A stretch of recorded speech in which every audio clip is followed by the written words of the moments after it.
Titus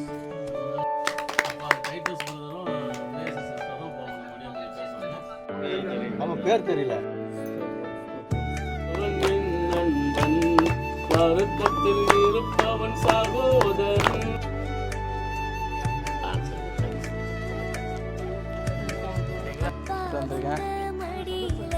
சரியா? சரி, பார்த்து போங்க. எங்க வீட்டுக்கு போறீங்களா? எங்க பார்த்து போங்க. எப்படி இருக்கீங்க? நல்லா இருக்கு. எங்க போறீங்க? வீட்டுக்கா இதுவா? எங்க உட்காருங்க? எங்க உட்காருங்க?